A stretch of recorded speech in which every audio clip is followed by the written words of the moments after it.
Hello ladies and gentlemen, Gemma fan number 5,069 here. Today I would like to talk to you about the current state of Monster Hunter Wilds. Emphasis on current. If you are watching this in the future, some things may not apply anymore. Before we begin, two things I need to get out of the way. First of all, I'm going to start with the positives, since the video is going to be more critical towards the end, and I don't want to give off the notion that I dislike it. Second, if you have any counter-arguments to my criticism, then keep watching, because chances are quite high that I will address them later on. And no, my criticism does not include the game's difficulty. To the positives. It's not a secret that I'm an insane Monster Hunter glazer, which is no surprise since I've been playing this game since before I was even conceived and was still bioenergy in my father's Everstream. I'm having a blast with the game, the weapons I played feel great, the OST is fantastic.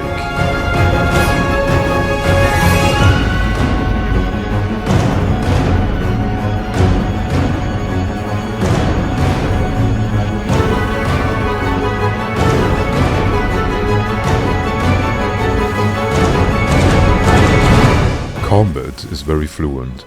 The monster designs range from hairy turds to soy face inducing. I would love to spend hundreds of hours more in this game, but I can't. And here is my segue. There is nothing to do. Most of my friends who played the game with me since release were already moving on after less than a week, which is extremely atypical even for a base game.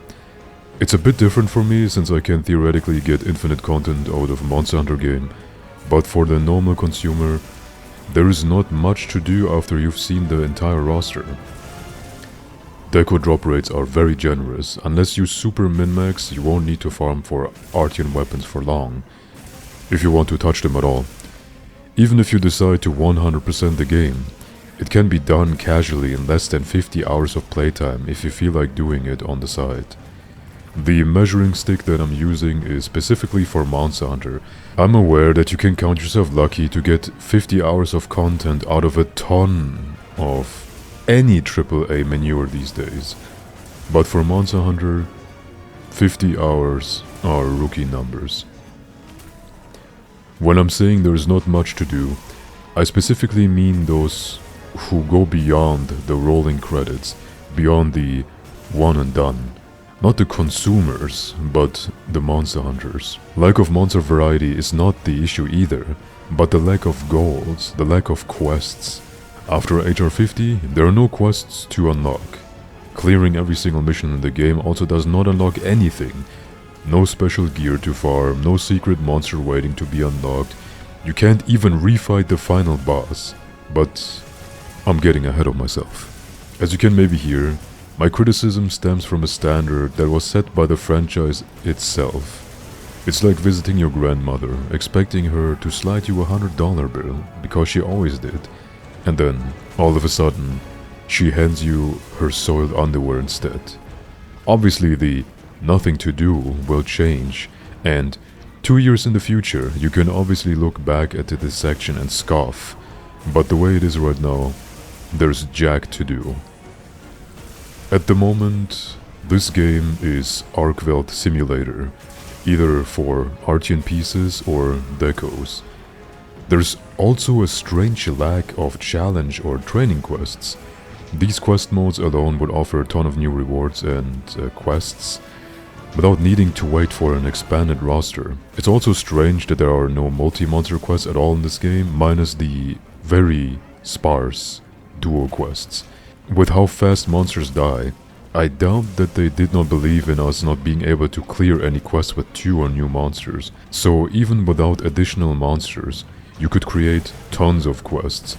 Yet, the toughest challenges we have right now is the fishing minigame. And let me get off a little bit off script here, but I mentioned it earlier, but I apparently forgot to write it into the script. You can't refight the final boss, and huge spoiler for the next 10 seconds, even bigger spoiler warning than before. We know that the final boss is gonna be dropped in a title update later on, together with like ATs and whatnot.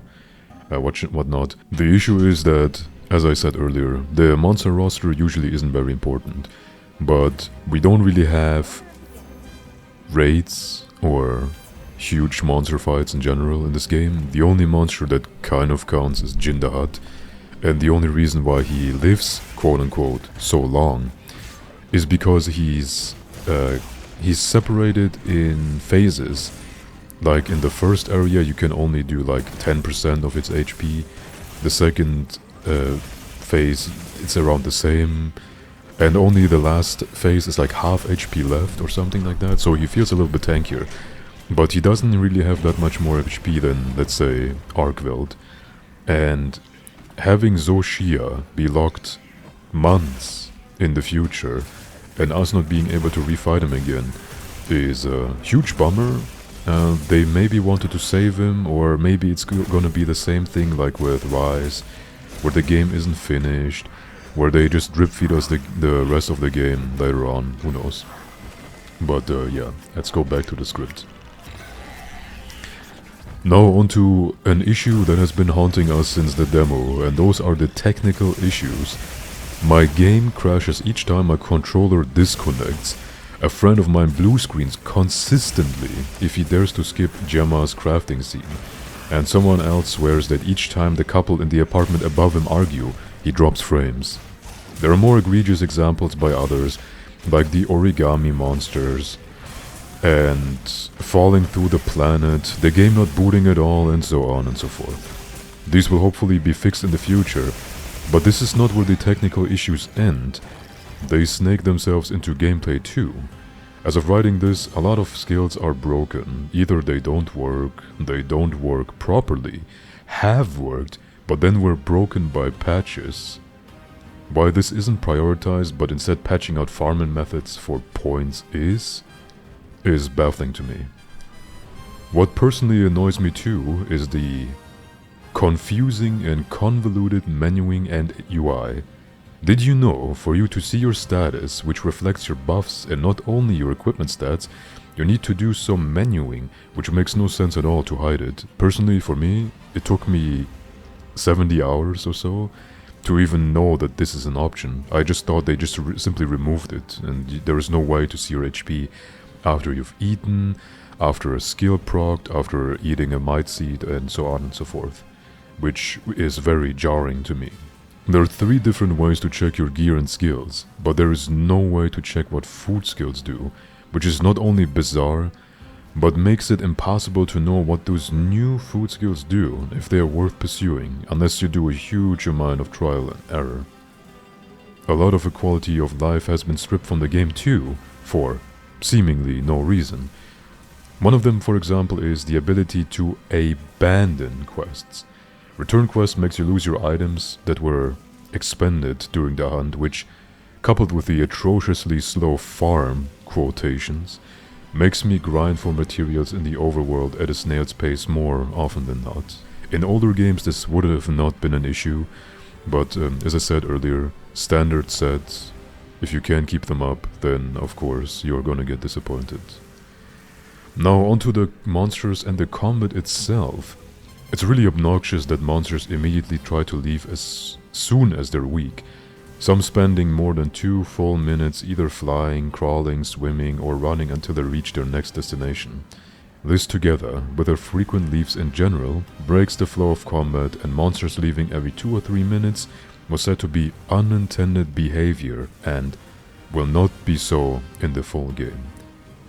The Wounded Hollow map seems tagged on, since the AI for some monsters seemingly does not work in the first minute of the hunt, if you're unlucky, and no quests worth mentioning, except the first mandated one with the frenzied Nursilla, and the double Ajarakan final invitation homage happen in that map. The game in general feels unfinished. My tinfoil theory is that they did not manage to finish aspects like the gathering up, but needed the game to come out in Q1 of 2025 to show their shareholders, since they have no game that would have released in that time, except Wilds, so delays were out of the question. If you were or are planning to angrily type into the comments that everything will be fixed in the future, I'd like you to elevate your standards. The release now, fix later mindset should not be the new norm for Monster Hunter. It's annoying as is for early access games, especially since you rarely come back to them once you're burned out or bored, but these games are at least labeled as early access or unfinished. I prefer Capcom to make the most out of what we have now, and then continuously update the game, drip-feeding content, especially if it's a monster like Mizutsune, does not hit the spot after a month of waiting, no matter how much of a fan you are of the monster. I personally like Mizu, but waiting 1 month for a Mizutsune and, what did they say again? A difficulty above tempered is just not enough. The way I see it, Wilds has a ton of potential, but it has had a rocky start, built upon a solid foundation, but Capcom seemingly tries to reach as big of an audience as possible, which makes lucrative sense, but focusing on the story, which has been non-existent to, at best, serviceable in the past, and, in my opinion, embarrassingly bad in this game, is not the play. The story of Monster Hunter has always been the cherry on top, but if you concentrate on the cherry, but leave the pie unattended, your whole product will suffer. After 5 hours of story, there is nothing left of the cherry, and we're left with the stale pie. Even if the end turned a bit negative and more of a critique than anything else, I'm a huge fan of Wilds and undeniably the biggest Monster Hunter fan in existence, confirmed by Ryozo himself. But despite that, I want to critique this game and this franchise that has been part of my life for 20 years now, because I do care. Thank you all for watching or listening, and take care.